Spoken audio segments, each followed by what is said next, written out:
Happy holidays. How was your Christmas? All right. Well, good. Looks like most people are now out of the waiting room. So real quick, we're going to introduce ourselves. And while we do so, if you would in the chat box real quick, just tell us where you're from and what's the main thing you want to get out of today's webinar. It's the Tuesday after Christmas and you joined a webinar. So surely there's something you want to learn because you're here today. So tell us in the chat box where you're from and what you most want to learn about converting off-market listings today. And I'll real quick introduce myself and then kick it to Christina. So my name's Anna Krueger. I'm here in South Carolina and I've been coaching with MAPS for several years now. And my specialty is lead conversion. So Christina has awesome content to start the webinar today about what kind of sources to use. How can you find listings that other people don't know about, which is a huge advantage. And then I'm going to round out the webinar with how do you talk to these people and convert them into clients in a very relational way. So how do you call them now that you have found them? That's where I'll pick up the webinar today. So Christina, I'll kick it to you and you guys are in for a treat with her and then I'll finish out. Awesome.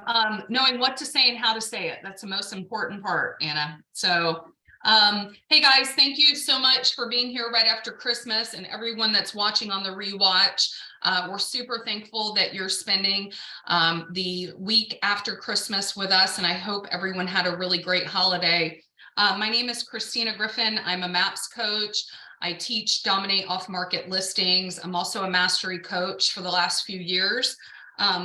Little bit about my background. I personally have done over 5,000 transactions that have to do with corporate, off-market, working with builders, banks, short sales, and large institutions.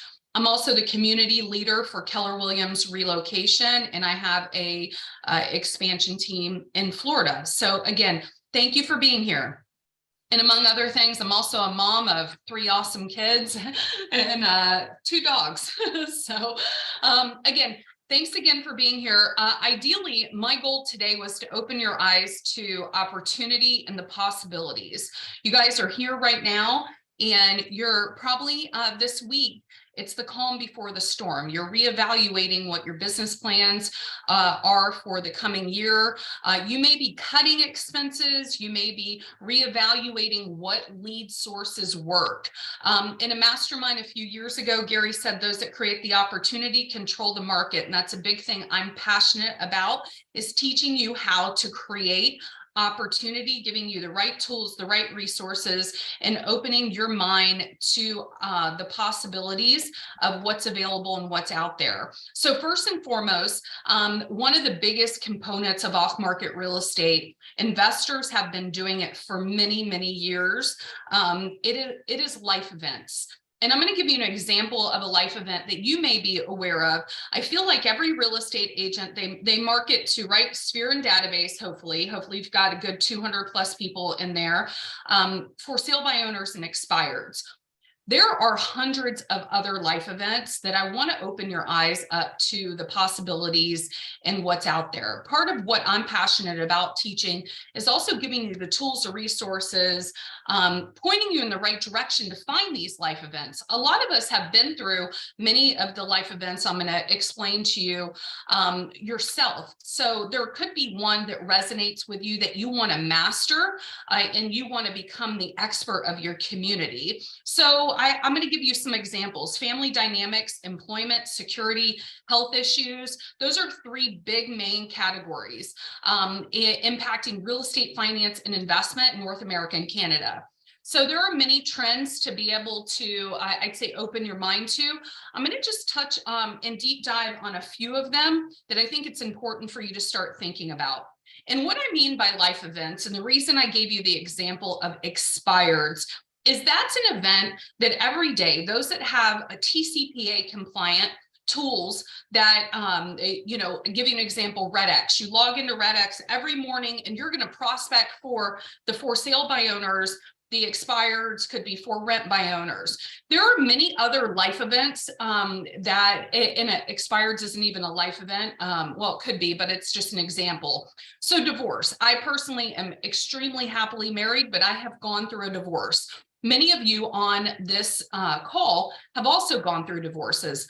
Divorce causes a huge shift in one's life and has a profound implication on your financial situation. So what do you do with real estate investments and properties? How do you divide them? This is a significant life-changing event.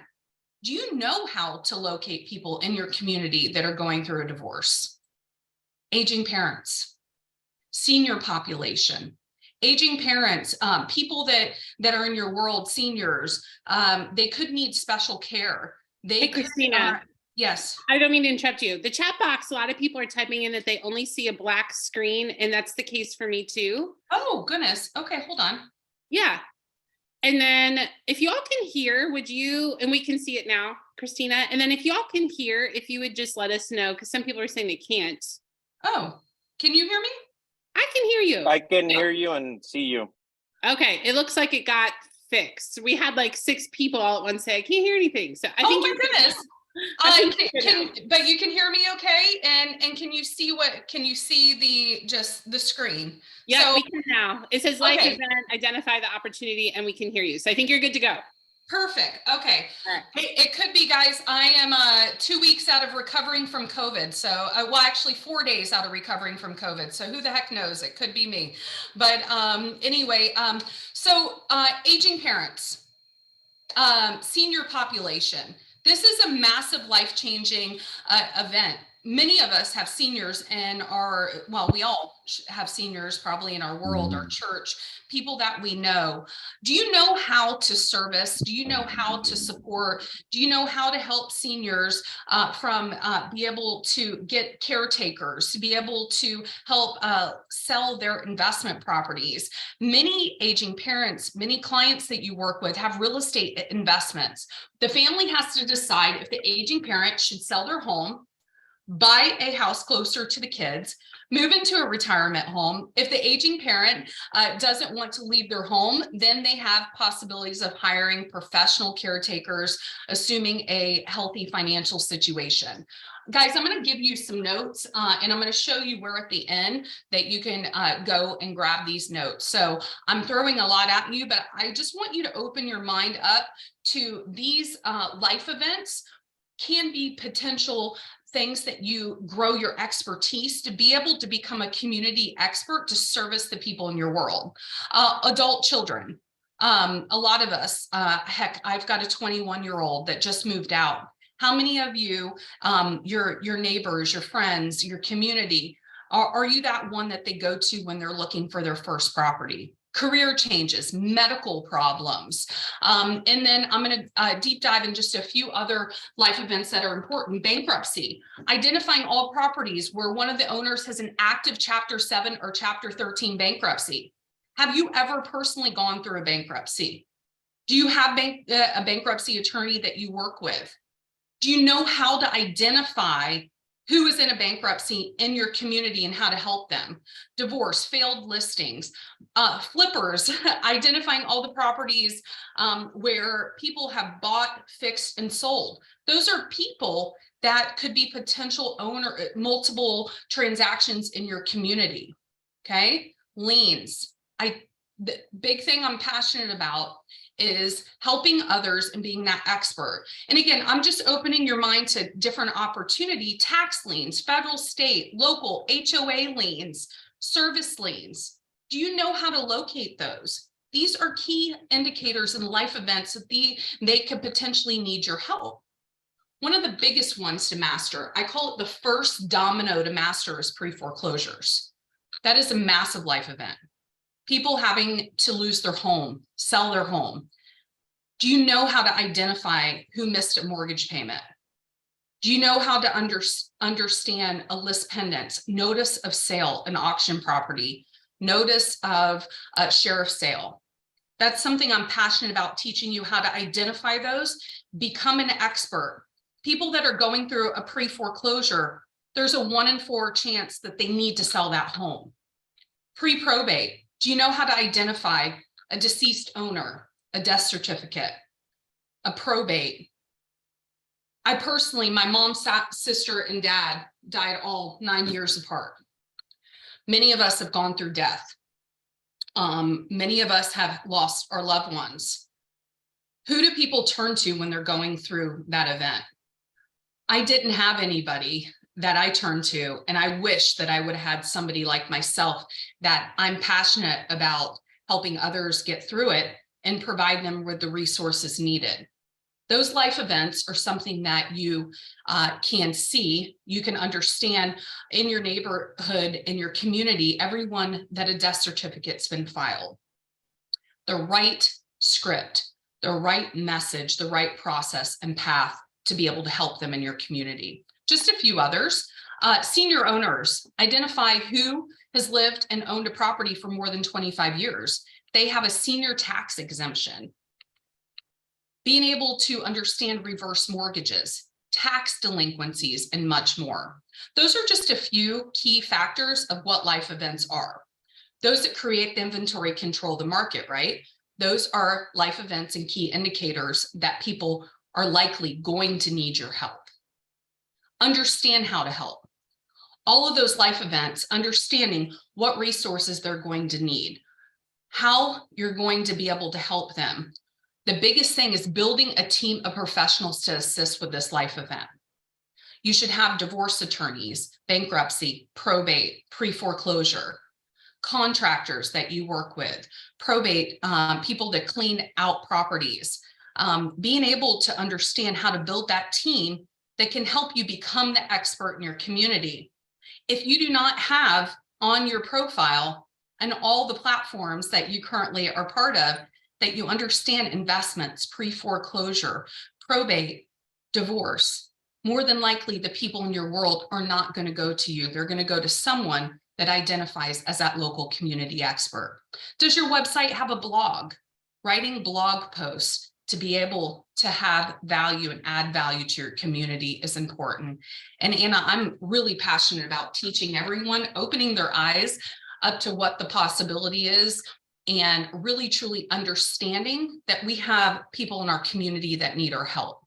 Yeah. And I'm so glad you're saying that, Christina. I typed into the chat box that I had a relative who lost her home to pre-foreclosure, or paperwork it was this whole big mess. And the truth is, if she had just had a good realtor on her side, a lot of that pain and heartache could have been avoided. So if you're listening to this and you've never called pre-foreclosure or some of these people going through life events, I also lost my mom to cancer. She lost, we had a big process there. And the thing is, I used to think as a lead generator, I felt uncomfortable calling these leads. And then going through the experience of being the person who needed the help, I see it totally differently now of, man, I wish that we had had people that could have navigated all this with us. So I love what you're saying, Christina. And I think we get stuck in it's expired and for sale by owners. That's who we call. If we can all just remember, our job is just to find humans who have a real estate need. And when you think of it in that broad picture, it opens up a lot more for us to think about. So go ahead, Christina. It does. And thank you for saying that. And like you, I've had loss. I've gone through divorce. I'd say I've lost everything and rebuilt, and having and being that person to help during that time is so important. And many of you may feel like, I don't want to be an ambulance chaser. I don't want to say the wrong thing to make them uncomfortable, make them feel like I'm chasing the death certificate. We teach you how to become that community expert. There may have been a death certificate filed or a notice of default filed, and then they receive something from you, maybe a simple golden letter, maybe a message, hey, I have a buyer in your area, can I help? Then they open up to you about that life event. Here's just some stats I want you to open your mind up to. These stats are increasing across the country. So pre-foreclosures, there's over 46 million in the entire US. Pre-probate, 3.5 million. Bankruptcy, over 67 plus million. So another one of my favorites is properties that were reported vacant by the US Post Office. Involuntary liens. HOA liens are one of the biggest. I live in an HOA community. And during COVID, when all the pre-foreclosure stopped, HOAs were still filing pre-foreclosure. Flippers, do you have an investor that you work with? Do you want to be able to grow that? I have investors that I've done hundreds of transactions with. So again, hopefully this created a little bit of an awareness for you I'm going to go through just a few because we have a lot of content here today. I want to go through just a few action steps and just, again, I'm going to, some of my favorite things I'm going to show you at the end. You're going to have some notes, you're going to have some letters, you're going to have some marketing examples. So stick with us till the end, guys. So county clerk at the county recorder's office, that's a big one. If you guys do not know how to go to your official records in your community, I want you to ask your title company or your attorney's office. They're the easiest person to determine that. A lot of probate, you have to go directly to the courthouse. There are systems, there are paid lists. I'm going to give you a list of what those are. My favorite, I show you in my class on how to be able to utilize them on a high level. There's different paid lists, there are free lists, but we have to also understand what our dollar per hour is. Again, paid list, free list, sweat equity to go find off market. There's a lot of different ways, and we give you the step-by-step on how to do that. I'm going to show you a cool hack that some of you may have seen on auction.com in a second. County recorder's office, local newspapers, online. There's delinquent property tax lists, local county tax lists, and tax deed sales. I am going to share with you one of my favorite sources. You'll get a trial, and I'll show you where to locate that at the end. All those different life events it actually gives you in this particular source. Now, I'm going to show you, Anna, then one action step. A lot of them are sitting here, and many of you may have already gotten this particular action step from me. It's my favorite. Unfortunately, I call this low-hanging fruit. If you're sitting here and you need to make transactions now, this is going to give you a way to locate foreclosure sale dates in your area. Pre-foreclosures are the first domino on an off-market listing that you need to master. When you master pre-foreclosures in that process, everything else becomes so much easier because it's almost the same process with pre-foreclosures. Anna, what county are you from? I'm going to use that as an example. Awesome. I'm in Greenville County, South Carolina. All right, Greenville. All right, guys, you're going to go to auction.com. Many of you probably have heard this from me if you followed my teaching before. Hopefully, this is a really great refresher.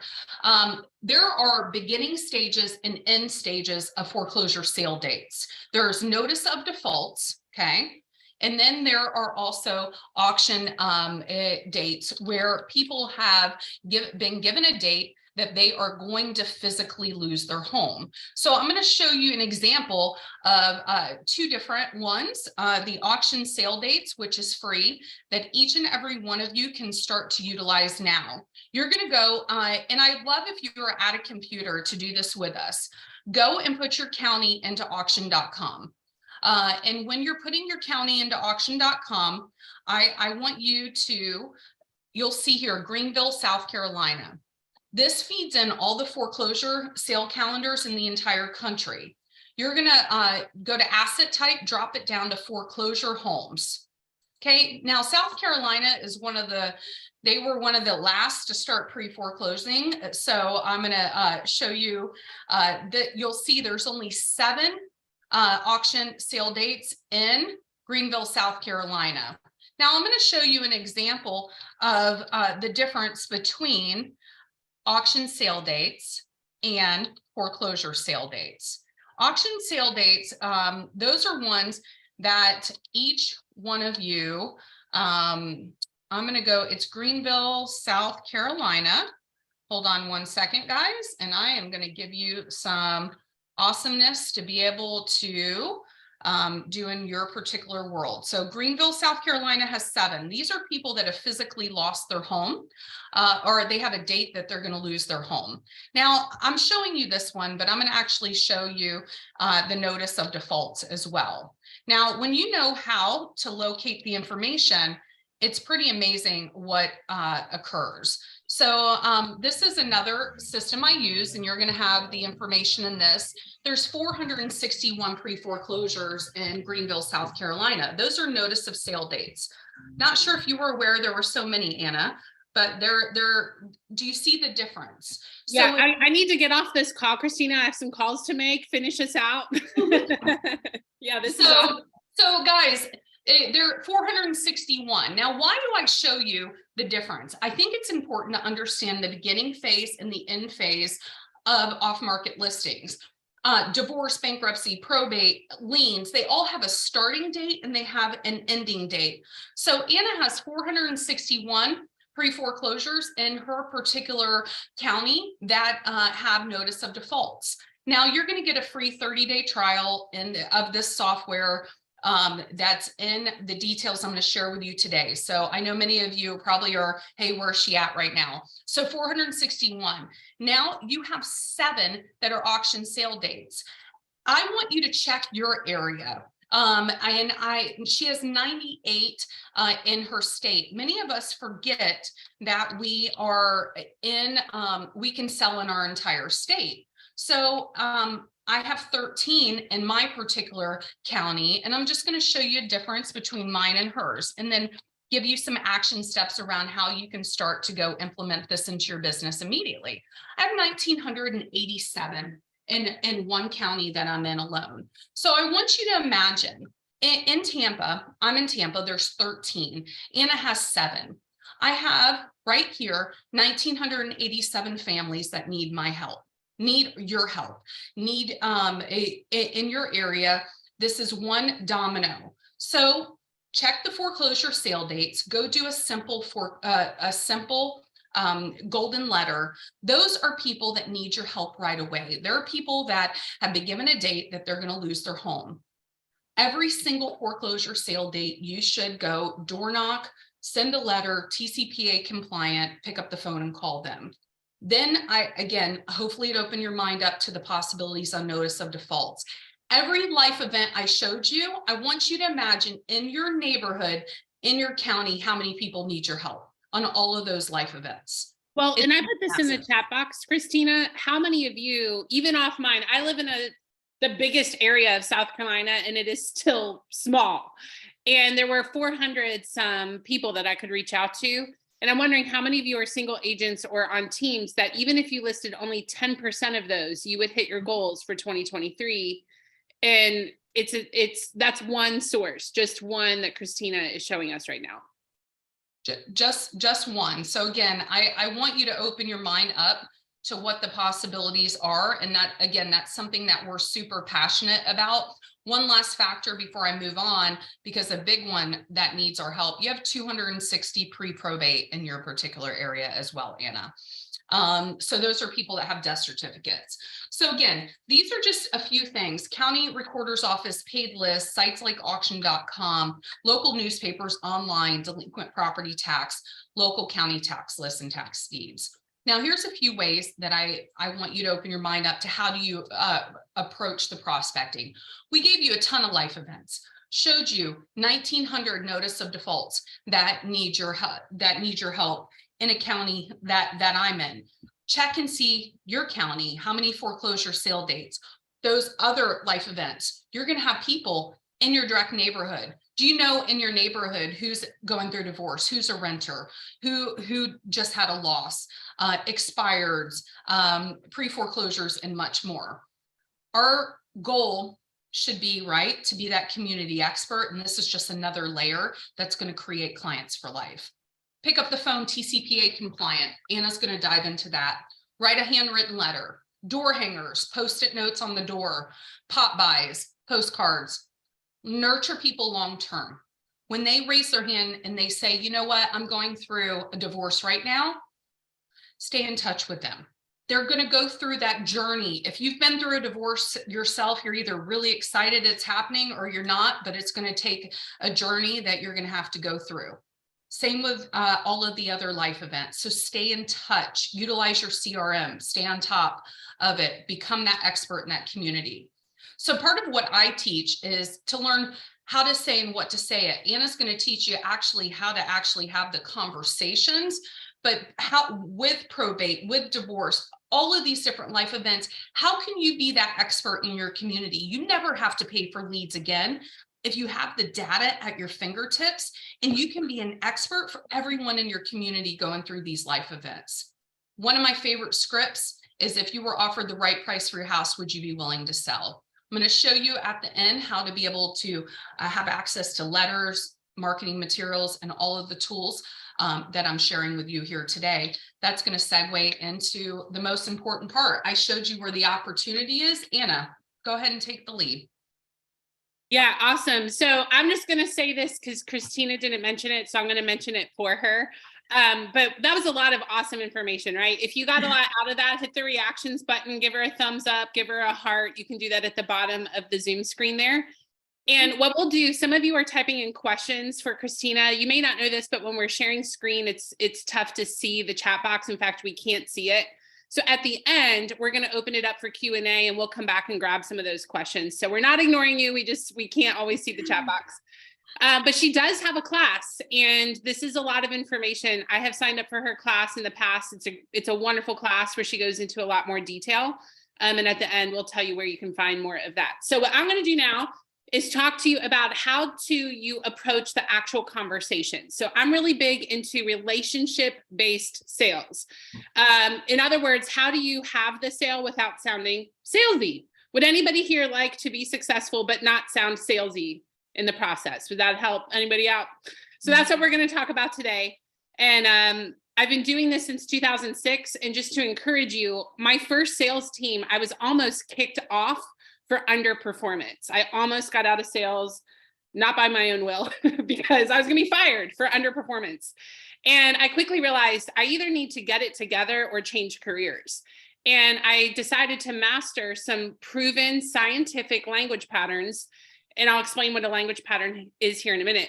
But as you understand how to talk to people and the science behind it, it enables you to convert leads in a way that is you. It's not a script. A language pattern is more, here's the 4-step process of how to open a call, not necessarily here's a pre-written, list of words to say. So that's what a language pattern is.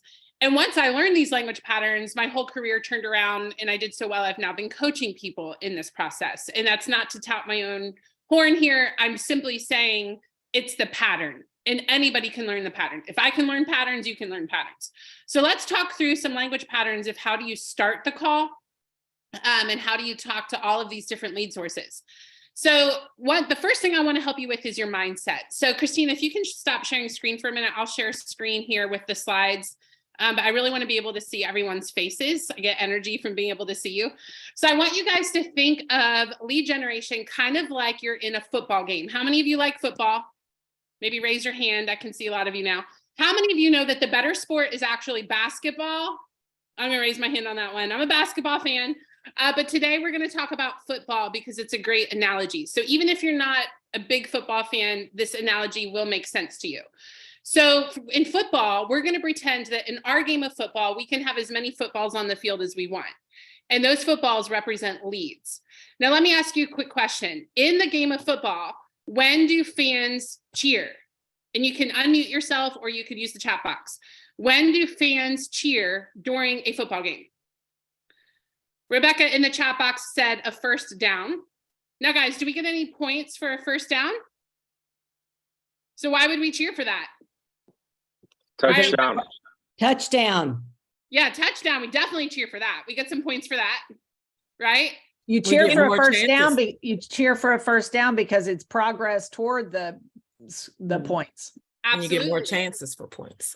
Yeah, absolutely. And you guys are typing it in, and you said that perfectly. You guys are typing in a fumble, possession of the ball.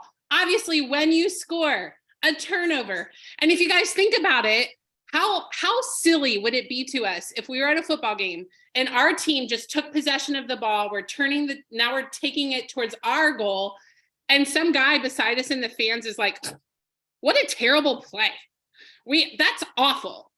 We would all think like, okay, does this guy not understand football? We just took possession of the ball and we're now headed in the right direction. Yeah, how many of us in the field of real estate, when you talk to someone and maybe they don't move forward, maybe they don't set an appointment, or maybe they don't sign with you just yet, but you hang up and it's this like, oh, that didn't actually get me anywhere. And I really want to challenge you with your thinking to think of lead generation a lot like you were playing the game of football. And let me ask you, in a football game, how many attempts does it usually take to get a touchdown? And I genuinely need your help because I'm not a big football watcher. I'm totally team basketball. But how many attempts does it take to get a touchdown? And a lot of you are typing in 7, 10, lots, 8 to 12. I don't see anything under 7. So why do we expect that we're necessarily going to convert a lead the first time we talk to them, or it's a failure? Are y'all tracking with me? Now, with the right language patterns and the right scripts, we want to make it that you can convert them in 1 or 2 calls. Yet reality is a lot of people you're going to talk to multiple times in order to convert the lead. And so I want you to start when you hang up with a lead or you walk away from a meeting and they haven't signed with you yet. I want you to have the mindset of, I just gained yardage. So your goal every single time that you talk to a lead is to move them forward and gain yardage. So hashtag gain yardage. Let's start doing that in real estate because that is really what it is. So I want you to really be thinking about, what am I doing in this call to gain yardage? Oops, I just hit the wrong button. I'm not used to using PowerPoint, guys, so hang on. I usually use Google Slides. Okay, here we go. All right, so timeline of a lead. You're gonna think of it like a football field. And every single time you talk to someone, I want you to consider, how can I gain yardage with them? That might mean that you hang up with them and they agree to talk to their spouse. That could mean you hang up with them and they agree to talk to a lender. That could mean you hang up with them and they agree to find out what they owe on their property. All of those would be wins. And in the game of football, we would consider that progress. We got them to move forward closer to the end zone. So I want you to start thinking, how can I gain yardage with every single person I talk to? With that in mind, every lead source that Christina gave you can follow the pattern that I have on the screen. So I'll put that back up in a second so you can write it down. But let me ask you real quick, how many hours does it take to gain mastery? You guys have heard this before. A lot of you are mastery clients. So how many hours does it take to gain mastery? 10,000 hours, 10,000 hours. So let's think about this for a minute. If we have a different way to talk to all the different lead sources we call, let's just say you only call 2 different lead sources and you have one conversation guide for, say, expired calls and another completely different conversation guide for maybe someone who is pre-foreclosure. Can we all just agree that you're only multiplying how long it will take to get to mastery? So if I have 5 different lead sources and 5 different scripts, now I need 50,000 hours to get to mastery. And I don't know about you, but I don't want it to take that long to get to mastery. That's just too long. And a lot of us are in real estate, so we have similar personalities. We're the impatient ones for the most part, right? We don't need 50,000 hours to get to mastery. And so what I want you to think of, every lead source that you talk to, this is the general order of a conversation. Now, in my class, we spent 18 weeks going over this in great detail, breaking it down piece by piece. How do you set an appointment that shows up? How do you create urgency? How do you find their motivation? Yet think of this today like the 30,000 foot view. So every lead source that you talk to, the first thing you want to do is talk to them about their motivation. And in just a minute, I'm going to give you a simple process for how to ask good questions to find out that motivation. Those of you that have taken the class, Mastering Inside Sales, how long should it take to get true motivation? We've timed this. We've recorded calls. We've listened for years. And there is a certain amount of time it usually takes to get true motivation. 3 minutes. Yay, nice job, students. There's a lot of you in here. I didn't realize how many of you were in here today. That's awesome. Yeah, it should take 3 minutes to get motivation. I used to think motivation was downsizing. I used to think motivation was I'm getting a divorce. But the truth is, those things alone aren't reason enough for someone to move. So we got to find out, well, what is it about the divorce that's causing you to feel like you also have to sell the home? What is it about downsizing that is so important to you that you are actually willing to put all of your possessions into boxes, stick them on a truck and move across town? That's a lot of work. So it's going to take about 3 minutes to truly get deep into that. And I'm going to teach you that in just a second. The second thing you're going to do is pre-qualify. When I say pre-qualify, I do not mean lender pre-qualification, just to be clear. When I say pre-qualify, I mean all of the details that are practical. So things like, when are you moving? What's your price range? Or what do you think your home is worth? We're talking about listings today. What do you think your home is worth? Are you current on your payments? Who all is on the deed? A lot of these questions are going to be really important in finding out the technical details behind what we need to do to sell this house. If you notice, at the end of step 1, do you see how it says dig for motivation? And then it says, great, let's see what we need to do to make that happen. Well, I've been lead generating for a long time. And the reason that line is there, great, let's see what we need to do to make that happen. How many of you have been talking to a lead and you start asking them questions that realtors ask? You know, what do you owe on your house? Who's on the title or on the deed? And the lead does something like this. Why are you asking me all those questions? Is that just me? Anybody else get that kind of response from leads sometimes? So what I learned is I need to prevent them from going to the place of, why are you asking me all these questions? So what I found is if I prepped it by getting their motivation and finding out really their story, and then saying, okay, great. Well, let's see what we need to do to make that happen for you. I have some questions for you about this home that you need to sell. That'll help me put together a game plan. That just short little explanation before I start asking all of those questions, I found reduced the people who were, why are you asking me all these questions? As you dig into the questions and you find out all the story, and especially with a lot of what Christina mentioned for these lead sources, if they're in pre-foreclosure, if they have a divorce, if they have a death in the family, there's a lot of questions you need to ask them to find out who all is involved. What's the legal process? Where are you in that? Once you do that, you're going to figure out what their next step is. And for example, if I'm talking to someone who says, I need to sell this house, but they have no idea what they owe on it. An example of their next step might be, your next step is to find out what you owe on this property. And that would be a gaining yardage activity. It might also be, your next step is to talk to your attorney and find out what needs to happen from a legal standpoint with where you are in your divorce, something like that. And if they agree to do that, that would be a good next step. And then the fourth thing that you're going to do, and again, this is every conversation, every lead, is you're going to give them a deadline. So for example, let's say that I'm talking to Christina. She has no idea what she owes on her house. She just knows that she's fallen behind. I might say, okay, Christina, the next step for you is to find out what you owe on your property. And then by when will you do that? And call me back with what you found out. And I'm going to put the ownership on Christina to call me. Ultimately, it's my job to call her if I never hear from her. However, a lot of us feel like we chase leads, right? How many of you feel like you're constantly chasing people? You're making the call, they don't pick up, you leave a voicemail, and it's just what you do as a realtor. Well, a lot of times that's because it's what we've taught them to do. People will treat you the way that you teach them to treat you. So if you always tell people, I will call you, who owns all of the responsibility? You do. But if I say, hey, Michael, I really want to help you, the next step for you is to do XYZ. By when will you do that, Michael? And call me back with an update. And he says 3 o'clock tomorrow. Here's the beautiful thing about this. Hopefully I'll hear from him by 3 o'clock tomorrow. That would be the ideal scenario. But let's say that I don't.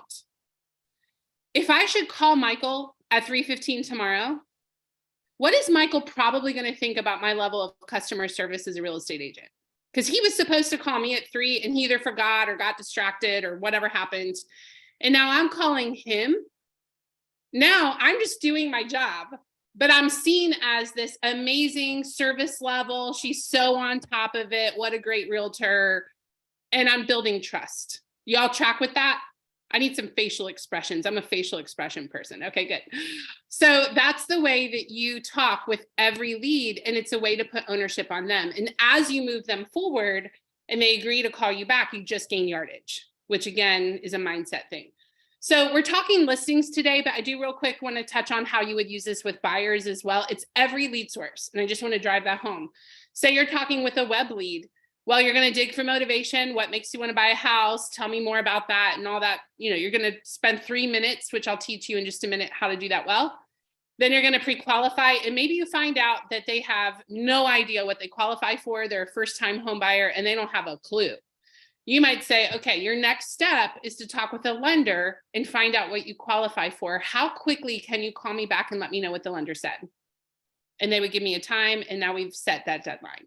So again, this works for every lead source you talk to without exception. So this is your this is your way to reduce how long it will take to get to mastery. Think of this kind of like the spine of every conversation that you have. So now let's talk through how to get into the story. So I mentioned that digging for motivation takes 3 minutes, and I want to show you real quick how to do that. I could use a volunteer, and I need you to be someone who has a level of interest in selling, because we're not practicing objections right now. We're practicing digging into motivation. So who would be willing to volunteer? And I'm just going to demonstrate for you how you dig into motivation. And I'm going to even take notes and show you exactly what I would do on a call with someone that I have found works amazingly well. So who would be the volunteer? You're really going to be just an interested seller, and you're going to let me ask you some questions. Okay, I see Barbara raising your hand. I see a lot of you raising your hand. Thank you. I saw Barbara first, so I'll go to Barbara. Barbara, if you could unmute yourself. And we're going to pretend that we're on the phone. And I am wanting to ask you about your motivation. And I now know I need to do 3 minutes of that, but I'm learning how to do 3 minutes. So I'm going to show how this works. So Barbara, moving is so much work. What has you considering selling this home? Oh, it's 2-story and we're tired of walking up and down the stairs. Our master's upstairs. We need to downsize also. Okay. So I'm hearing you say that you want to downsize and you're tired of walking up and down the stairs. So let me ask you, what about downsizing? And I'm going to pause real quick, Barbara. The trick to using a digging question is it's going to be an open-ended question. And I'm going to use a word or phrase that they just said in the very next question. So you probably can't read my terrible, terrible handwriting. That's okay. I wrote down downsize. So I'm going to ask her, what about downsizing is most important to you? I could also ask her, how will downsizing impact you? Or tell me more about downsizing. But all of these are questions that are going to help me get more of the story. Okay. So back to the interaction here. So Barbara, I heard you say you want to downsize. What about downsizing is most important to you? So much so you're willing to pack up and move across town. Well, I just need to be in a smaller house. This one just requires so much effort. Yeah, I don't need this house anymore. It's just the two of us. Okay, I totally hear you. I hear a lot of people say the same thing. So you're in good company. So how will it benefit you to have a smaller house? Well, I won't have to work so hard cleaning it. I really want the opportunity to be in a less expensive house too, so that our mortgage wouldn't be so high, or just completely pay this one off and move forward. Okay. Be able to do some more traveling. Okay. That's amazing. Remember what you just said, Barbara, because I'm going to come back to you with one more question. Okay. I just want to show you all my handwriting real quick. It's okay if you can't read it. I joke around. I used to be a high school teacher, and my handwriting is the #1 reason I could not teach elementary school. I have terrible handwriting. But here's what I did. She said she wants to downsize, and old us might have thought that was enough motivation and we would have moved on. How many of you, if you were honest, would admit that's kind of how you operate? Downsize, what else do I need to know? But I asked 2 more questions, and I know that because I have a downward arrow. Anytime there's an arrow, that means I asked another question. And the reason we do arrows is science just has shown this. I don't have time to explain it because this is a 1-hour webinar and we have 2 coaches on here. So you're going to have to just trust me. But science has shown that it takes 3 questions to get to the true heart of motivation. So Barbara, I'm still going to ask you one more. Okay. But can we see that even after 2, how will downsizing help you? Well, I'll have a smaller house. How will a smaller house impact you? I won't have to work so hard. It'll be less expensive. I can maybe pay off and travel. Can you all see how now if Barbara tries to no-show me, because that never happens, right? If Barbara tries to no-show me for an appointment, I have a lot more that I can use to coach her back into moving forward than just downsize. Are y'all tracking with me? Give me a thumbs up if this is making sense to you. Because now if Barbara tries to not show up, I can call her as her real estate coach, because that's really what I am. I'm a real estate coach disguised as an agent. And my job is to get her to her goal. And I can call her and say, hey, Barbara, I know that, we didn't meet today. I'm concerned for you, because I know that you really want to downsize. You want to pay off your house. You don't want to be cleaning so much, and you want to travel. That's going to get her to likely re-engage. Okay. So let's go back. I'm going to ask her one more, because again, the rule of thumb is I have to ask at least 3 questions, and I need at least one more. So Barbara, I heard you say a lot. You said you don't want to have to work so hard cleaning. You want it to be less expensive, maybe travel, pay off your mortgage. What happens if you don't downsize and you don't get to travel? You don't get to pay off the house. You don't get to have less time cleaning. What happens in that scenario? You know, we die with a lot of unmet dreams, because Okay. that's our dream, is just to travel and enjoy life. Awesome. Now, pause. If I am Barbara's realtor, well, first of all, let's just say this is the first call. How many realtors do you think are asking her those types of questions? Do you think she's gonna, like, even if other people called her, because I work with a lot of people who call expireds, and they're like, yeah, but 12 other people called them today, and it doesn't matter. Because how many other people do you think did that? And that's why they're going to work with you. And this is how we keep Barbara. Are we in a market shift, or are we in a market shift? Yeah. Yeah. We're in a market shift. We're in a market shift. And you know what happens when we're in a market shift is our skill needs to be better, because people are nervous. And when people are nervous, they hesitate. Now, if Barbara got nervous and she started to hesitate, as her real estate coach, I can now say to her, Barbara, I know that this might feel a bit overwhelming as we navigate today's market. I'm here for you. I do this all day. I got this. And I know that you said you would die with a lot of unmet dreams if we do not sell this house. She's going to come forward, right? And so this is what we need to do with leads. And truthfully, we could keep going. Where do you want to travel to? I also heard you say you don't want to have to deal with the steps. I mean, we could keep going in this conversation, but I think I've demonstrated enough to show you why this matters. Okay. So here's what I recommend to all of you. When you're asking about motivation, make sure you take 3 minutes. Start off with a good open-ended question. What makes you want to move? And then ask at least 3 more. 3 more. And I put my favorites on the screen, but you can use any open-ended question. The simple guide is use whatever they just said in your very next question. And when you do that, you will get deeper into motivation. Barbara from San Antonio, thank you so much for volunteering. That was awesome. You're great. All right, so let's go over one more thing, because you're going to be calling leads that aren't expecting you. So hang on, I'll put that back up on the screen in a minute. But let me first explain what a stall is. When you're calling leads that don't know you, because what Christina set us up for today was to call leads that don't know us, which is amazing, because that's going to help us get the listings we need. But these people that are going through divorce, or they just had a death in the family, a lot of them may not know you. So you're calling them totally out of the blue. And what can happen is you're going to make that call and they might say, oh, I'm busy. Can you call me later? Because they don't know you, right? And I'm going to try not to sound cynical, but can we all just agree, if they picked up the phone, they probably have time to talk to you? Can we all just agree to that? There might be the exception of the person who's waiting for the doctor to give them the CAT scan test results. So they stepped out of a meeting to pick up a call, but that is going to be a fraction of people. The overwhelming majority of people, if they picked up the phone, it is a good time. So you might get, when you call, oh, I'm busy, can you call me later? So I'm going to show you a 3-step process to handle that. And then we're going to tell you where you can learn more of this kind of stuff, because we're almost out of time. And then we'll also do Q&A. So if someone says, I'm busy, can you call me later? That's called a stall. They're simply just trying to get you off the phone. What you're going to do is 3 things. Number 1, you're going to say, I'm so glad you told me. And that is just gratitude, which is a high form of communication. It builds a lot of rapport, and it also is a pattern interrupt. They're not expecting that. Most people say, okay, I'll call you later. And then we hang up. So you're going to say, hey, I'm so glad you told me. When is better? Now here's something big. Next to number 2, write down that no matter what they tell you, just go on to question number 3. Remember, this person is trying to get off the phone with you.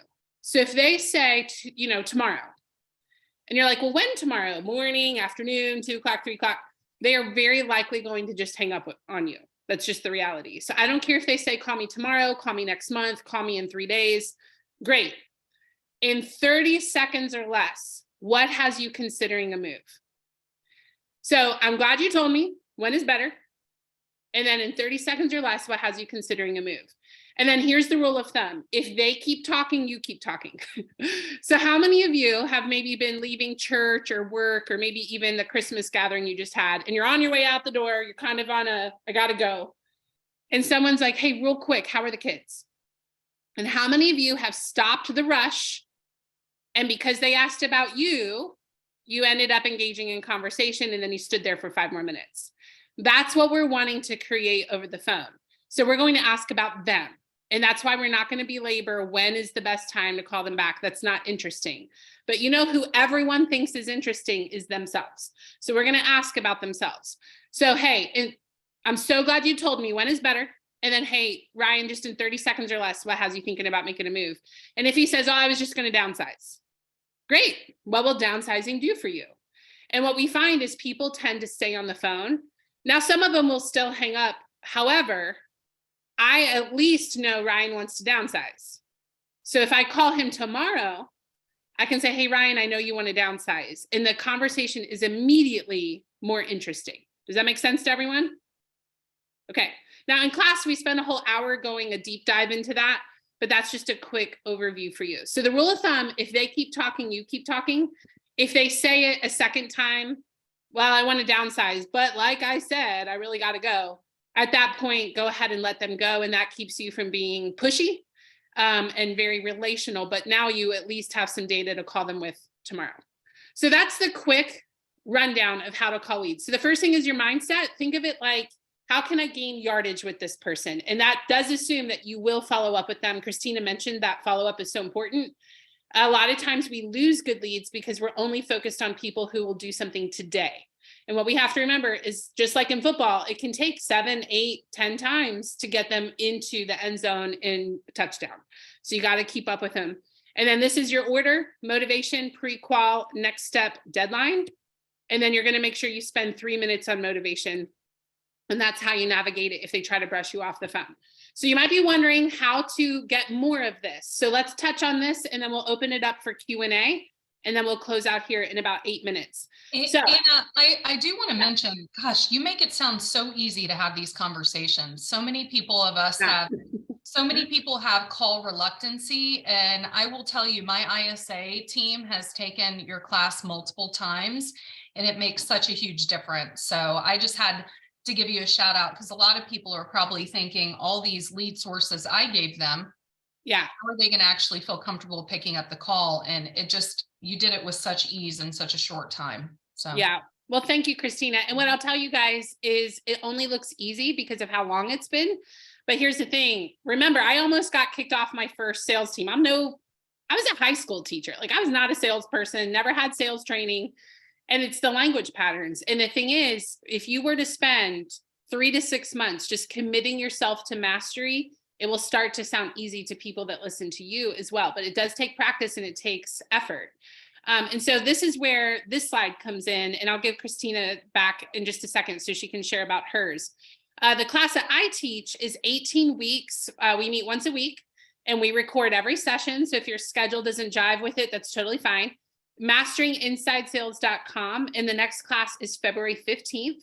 And if you enter the code WEB15, we'll give you 15% off, which is pretty awesome. There's more information about the class on the website. I'm not going to take time now to go deep dive into how it all works. But that class is for anybody in any sales roles. So buyer's agent, listing agent, inside sales agent.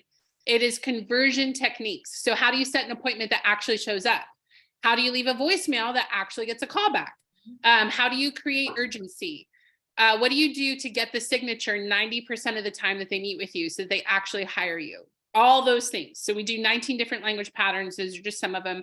And we're about to change the name to accurately reflect it. It is not just for inside sales, it's for every agent. So we're in the process of changing the name. So don't be fooled by the name Mastering Inside Sales. If you're in sales, that class is for you. All right, Christina, let's explain yours, and then we'll do Q&A. Absolutely. ChristinaGriffin.com, the very top, it's going to say download tips to get more referrals. Put your email in. You're going to get an entire Google Drive of letters, the software I shared, some of my favorite links, marketing examples, and much, much more. So dive into all the goodies that you download. My class is launching in about a week and a half. So you definitely have plenty of time to join mine and hers. I'm going to show you how to find the opportunity, and she's going to show you what to say to be able to convert it. So would love you to be part of what we're doing, and all of the recordings will be uploaded into the MAPS YouTube. I believe it's 24 to 48 hours. Again, would love you guys to join. As you're looking to create opportunity in 2023 and go into a shifting market, Again, I'm passionate about showing you how to create the largest lead funnel you possibly can. So depending on what your budget is, what your scale is, you know, there's so much opportunity and so many people in your community that need help. Yep. Remember, your job is to talk to humans and see if they have a real estate need. So don't get stuck in these boxes of it can only be web leads or it can only be expireds. Just find humans that need help. And then remember, you're their coach. When you quit thinking, let me listen to the whole sentence. Okay. But we have to have some sales techniques, right? Obviously, I just taught you some sales techniques. So I do think they're important. Yet the truth is, when you think like a coach, remember the job of a coach, and this would be something to write down, listen to their story and then strategize and educate to help them get what they want. I'll say it again. Listen to their story and then strategize and educate to help them get what they want. When you do that well, you will have sales. So go find people that need your help. I see a lot of you typing in your email, and maybe I missed something, but we will send you this recording. Anna, it could be my, they may have not got, let me just show real quick. So okay. on my blog, you go to ChristinaGriffin.com, download tips to get more referrals, and then you're going to put in your email address. So that's the how I think they thought I put in the email, but you're going to put in your email, and then you're going to get all of these amazing things, letters, just a lot of different tools and resources that we went over today, plus much more. That makes sense. I was like, why is everybody putting their email in there? I figured there had to be a reason. Okay, good. Yeah. And then here, I guess somebody said, put the website back up. There's the two websites. Mastering Inside Sales, that launches February 15th, which is my birthday. So join me for my birthday. And then again, you can find all of Christina's stuff at her website right there. But here's the thing, guys, is a shift causes us to need to level up our skill and our creativity of where we're finding people. And this will help you with both of those things. So let's hit some Q&A. What questions do you guys have? We have just about 2 minutes. So what questions, if any, do you have regarding what we talked about today? And we'll see if we can knock those out for you. Yeah, the webs, a lot of you are still typing in emails. A lot of you are sending them to me privately. Make sure you go to Christina's website, ChristinaGriffin.com, and that's where you'll get the info. Sorry about that, Anna. That's okay. Could be my COVID brain. Who knows? I have a question for Christina. Yes. So Christina, we went through with all the resources and everything, which looks most likely on the US side. Are there any resources or whatsoever that would be for someone in Canada? So I personally coach agents in Canada, and what I would tell you, there's a lot of, I'd say in Canada, there's a lot of privacy and protection issues on data. So what I would highly recommend you is getting action-based, which I teach you how to do that. Unfortunately, with your government, most of the tools that I'm sharing with you, there's not an easy plug and play program. What I would recommend for you to do is go to your courthouse and see if there's anything that they would give you that's available. But again, Canada's very different, love. I'm so sorry. Everyone in the States has it easy because the data is so available at your fingertips. You guys have to really just action based. I would also recommend you to master like the different buckets that I shared with you. Put it on your profiles, write blogs, put it in all of your website. So when people go to Google or they go to other areas, attorneys, things like that, you become that expert. You may not have the data like you do in the States, but becoming that expert publicly, that will draw people to you. Awesome, great, thank you. You're welcome. Haley, go ahead, love. Hey there. So my question is, whenever you have the foreclosure properties and you're working with the individuals, then there becomes the time where they're going in and the lenders then get attorneys involved. How do you continue working with those homeowners and not get booted out whenever the lawyers get involved? How do you stay involved, I guess? On a pre-foreclosure, up until the day the person goes into a foreclosure, the owner has full rights to everything. So in a pre-foreclosure, it's very different. Bankruptcy, ideally, that's the one where when you have a bankruptcy trustee, that ideally getting into that into the relationship with them as soon as possible before that bankruptcy trustee comes into play is important. But the owner has full rights in a foreclosure sale, and I do teach that process from the prior to the short sale, and how to be a bank-owned agent as well, and how to navigate that process. Thank you. Absolutely. And I did put, for those of you that may find it a little easier, I did drop my link tree that does give the other software I showed here today and some other things in the link tree that may be a little bit easier for you. All right. Kathy, Anna, you're on mute, love.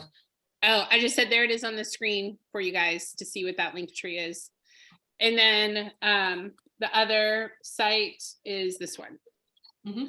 All right, what other questions do you guys have? If you need to got Kathy. Kathy, go ahead, Kathy. Kathy.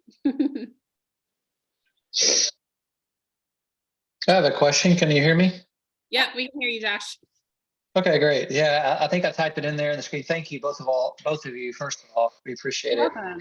And the first question, the question I have is, maybe you already said this. I didn't catch all of the webinar, but do you have resources for working with investors and buyers? I had some wholesale training before I became a realtor, and I'm interested in getting more information about what you would all have to say about working with investors and buyers and being wise, ethical, working step by step with them. So do you have anything related to that? Yes, that's several weeks of my class is locating investors in your area, seeing who the multi-owner is, whether it's small or institutional, how to have conversations with them. Okay. I call it a reverse golden letter. There's an example on my blog as well. It's basically it's a simple script on reaching out to them. I prospect for off-market properties in an area that you own multiple properties in. Are you interested in buying? Is there anything I can help you with? But that's definitely something I do teach in my course on a high level. Okay. Wholesaling, everything in between. We do 4 additional high-level masterminds on things like this, and I do a lot of Q&A after each class as well. Okay. And you might be wondering, so I've been getting some private messages asking like, what's the difference? So Christina's class is specific to off-market listings and how to talk to those very specific lead sources, which is a gold mine, right? Because when we can find those off-market listings, other people probably aren't reaching out to them and they definitely need help.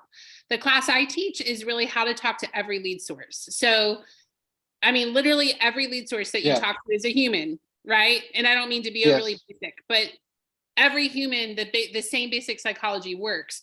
So that's the main difference between the two is hers is very specific. And I would say hers has a lot of where do you find these people? 100%. Mine is more the business of lead generation. So how are we tracking? How are you setting it up to get the signature? What does the appointment look like? How do you? And I don't call you back. Yeah, I don't go into any of that. I work on strategy, show you how to find the opportunity, paths, different marketing. She's going to show you how to have the conversation once you have the opportunity. So it really works hand in hand. That's why we're here as two coaches on one call today, because it's a great partnership. Yeah, a lot of people will take both because they are different angles for the same type thing. 100%. Okay. Awesome. Any other questions? Another quick question about that. What would you say to realtors who are, when I was doing, I didn't really get into wholesaling really deep. That's why I decided to become a realtor. I was like, well, let me get on that side. Nothing against wholesaling at all. How does it work with, I know with wholesaling, you can make a large amount of profit on one home or one transaction. So how as a realtor, how can you work ethically in that within those with the buyer and seller? Is it just basically the same thing as a commission split or a percentage? You just get whatever you agree on, 3% or 6%, or is there something else that you can do to make a higher profit? I'd recommend connecting. Every state's differently, but I like to treat it like a for sale by owner. Whatever's required in your state for a for sale by owner, you normally need a commission agreement, and things like that. Every state is different, but I treat it as a for sale by owner. It could be the buyer or seller paying a commission, but all off market listings, put on your for sale by owner hat. Talk to your broker, find out the strategy. How do I negotiate commission, whether it's from the buyer or seller? And it's really one of the same, I found across the country, it's really a same method. You've got the opportunity filter, the life event, and then you negotiate it just like a for sale by owner transaction. An assignment, it's just something you need. Every state's different, right? Your brokerage may require certain things, but we do touch on that for those that want it around assignments in my class as well. Okay. Is there also resources on talking about assignments on your website where instead of taking the class? No, not on my website. Assignments are, very much, I personally prefer to have treat it like a for sale by owner, and the liability is better.